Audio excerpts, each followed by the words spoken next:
Bonjour à tous et à toutes, je suis ravie de vous retrouver aujourd'hui en vidéo pour vous présenter mon premier point lecture pour le mois d'avril. Le mois d'avril a commencé plutôt doucement comme c'était le cas d'ailleurs pour le mois de mars, mais la suite est plutôt un peu plus remplie, donc voilà, je suis assez contente. Pour aujourd'hui du coup j'ai 4 romans ainsi que 2 titres graphiques à vous présenter. Je vous afficherai certaines des couvertures puisque j'en ai pas beaucoup en version papier. Tout d'abord, je vous parlerai du roman Les enfants sont rois par Delphine de Vigan, donc son dernier en date. Ensuite, je vous parlerai de ma lecture de Un reflet de lune par Estelle Faye. Après, ce sera au tour de L'odeur de la pluie aux éditions Scrinéo. Je parlerai du roman Le dernier enfant par Philippe Besson, pareil, c'est son dernier en date. Et côté graphique, je vous parlerai de la bande dessinée Elle, le premier tome, donc la nouvelle, ainsi que de Paper Girls, le tome 6. Qui est pour le coup le dernier tome de la série. Pour commencer du coup avec Les enfants sont rois, donc c'est le dernier en date de Delphine de Vigan, il est sorti au mois de mars et il est sorti en version simultanée en livre audio. Et donc voilà, pour ma part je l'ai écouté en livre audio. La lecture audio d'ailleurs est vraiment très très bien faite. Si vous appréciez les livres audio et que vous aviez envie de découvrir ce roman, franchement n'hésitez pas à le découvrir par ce biais-là parce que vraiment c'est très très immersif et j'ai beaucoup aimé la manière dont c'était lu. Les enfants sont rois, c'est une histoire qui parle au tout début de télé-réalité et ensuite très rapidement des enfants sur YouTube, et c'est vraiment le sujet principal du roman, c'est l'exposition des enfants sur YouTube. Au tout départ en fait on va suivre deux jeunes femmes qui grandissent un peu à la même époque. D'un côté on a Mélanie et de l'autre on a je crois Clara. En fait Mélanie Clos c'est une jeune femme qui a grandi à l'époque un peu de Love Story et qui est tombée complètement sous le charme de cette première télé-réalité qui était diffusée en France, qui suite à ça a décidé en fait d'en faire sa vie, qui essaye de se lancer dans la télé-réalité, de passer des castings etc, mais qui n'y arrive pas. Et puis en fait elle va être recrutée, elle va participer à une émission un peu bidon, elle va être éliminée vraiment tout de suite, enfin bref voilà. Sauf que en fait suite à tout ça, suite à ce background qu'on nous explique, en fait quand elle va avoir des enfants, et bien elle va se lancer dans une chaîne YouTube familiale et dans un compte Instagram également, et du coup en fait va raconter la vie avec ses enfants et donc exposer complètement sa vie de famille et devenir une des grandes stars. Je crois qu'au moment des faits ils sont les numéros 1 sur le YouTube français, enfin francophone, concernant les chaînes familiales. Et donc voilà, du coup après ils vivent dans toute une vie assez luxueuse et puis avec aussi beaucoup de placements de produits etc. Enfin vraiment voilà, ça nous explique vraiment tout ça et c'était hyper intéressant. Et donc de l'autre côté on a, je crois qu'elle s'appelle Clara mais je me trompe peut-être, qui est une jeune femme qui a grandi à la même époque mais qui est assez éloignée finalement de tout ça, et qui elle va devenir policière et qui va être une policière chargée de l'enquête puisqu'en fait le roman, enfin vraiment l'histoire du roman, on le comprend dès le tout début même si au départ voilà, on revient justement sur le background de ces deux femmes là. On a malgré tout dès le début des extraits en fait de l'enquête de police, des audiences etc. Et donc on sait que Kimi Dior, donc la fille de Mélanie Clos, a disparu, elle a été kidnappée. Et donc voilà, du coup après on se pose toutes les questions pour savoir ce qui s'est passé. C'était hyper intéressant sur le travail des enfants sur YouTube, l'exploitation, sur les règles qu'ils essayent de passer, le contrôle qu'on essaye de faire mais a posteriori puisqu'en fait voilà, tout ça a été complètement dépassé avant qu'il y ait pu y avoir une législation par rapport notamment aux revenus perçus par les enfants. Enfin perçu par les parents mais grâce aux enfants, voilà, du coup ça parle vraiment de tout ça, c'était hyper intéressant, enfin vraiment voilà, j'ai trouvé ça très très bien fait, de ce côté aussi enfant star etc. Donc en fait les deux premiers tiers du roman concernent voilà, la disparition de Kimi, l'enquête de police etc, c'était hyper intéressant, ça m'a vraiment tenu en haleine, et ensuite le dernier tiers se passe plusieurs années après, et donc plusieurs années après notre époque actuelle, et vient un petit peu s'interroger sur ce qui s'est passé après, sur les conséquences que ça a eu, notamment sur le développement de ces enfants stars, comment est-ce qu'ils vivent maintenant qu'ils sont adultes, maintenant que ce sont des jeunes adultes, et voilà, toutes les conséquences que ça a eu sur eux. C'était intéressant aussi, mais j'ai trouvé que cette partie-là était un petit peu trop mâchée en termes de travail de réflexion, c'est-à-dire que je trouvais que la première partie, enfin les deux premiers tiers suffisaient amplement en termes de travail de réflexion et que ça poussait vraiment voilà, à se poser plein de questions, et je trouvais ça très intéressant et beaucoup plus stimulant finalement que la deuxième partie où on nous mâche un peu trop le travail, on nous explique un petit peu trop les conséquences que ça peut avoir, etc.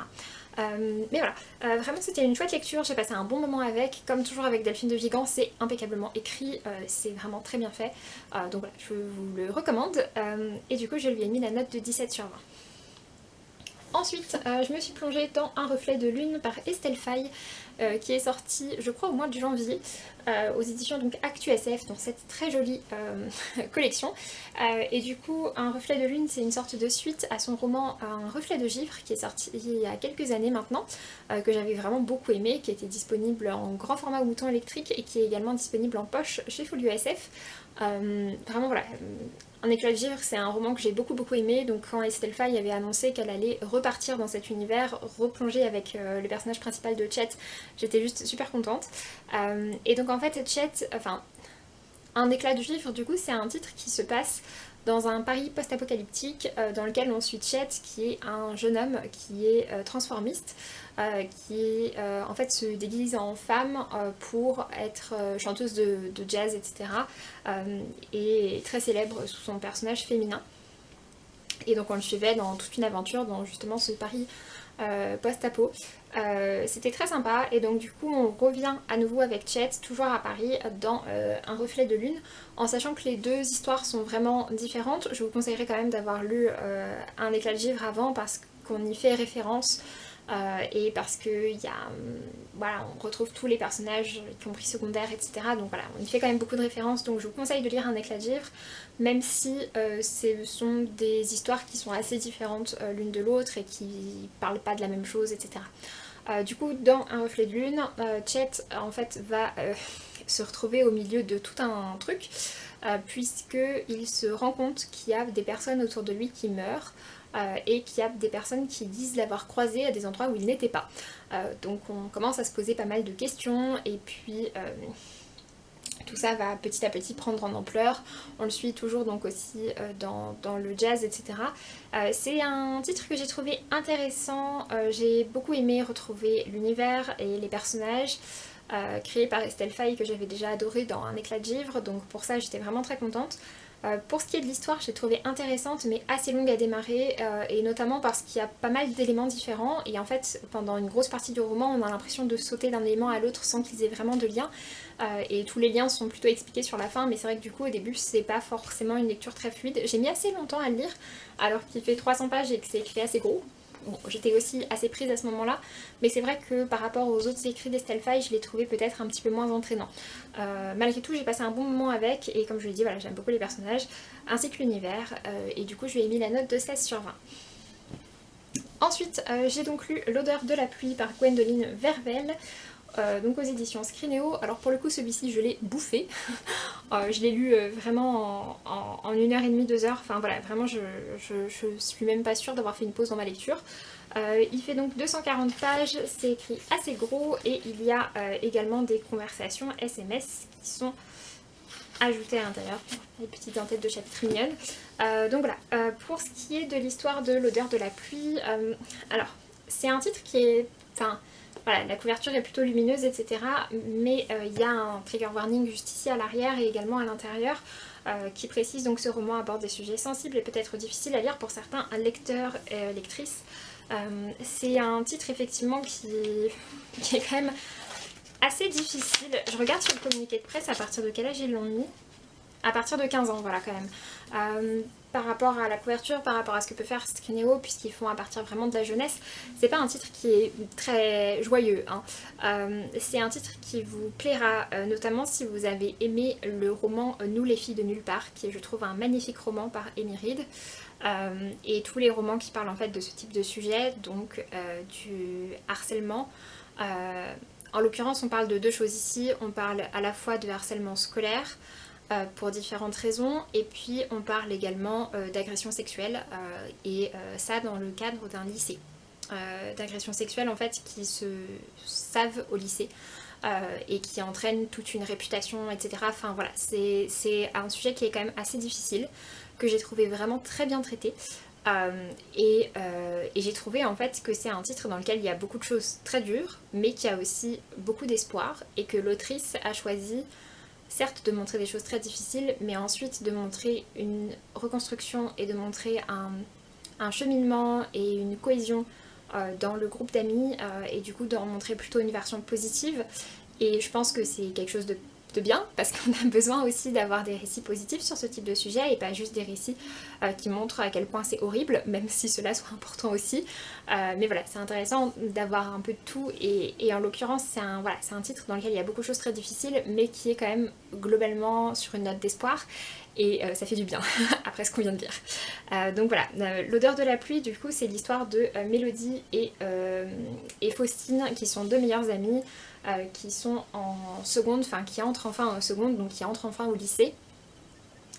Et Mélodie et Faustine, en fait, tous les ans, elles se font un peu des promesses de choses à faire et elles craquent toutes les deux sur ce qu'elles appellent les frères Fish and Chips, qui sont en fait deux frères qui ont pour notre famille Colin, d'où le Fish and Chips, et qui sont un peu réputés comme étant les beaux gosses du lycée, les tombeurs du lycée, etc.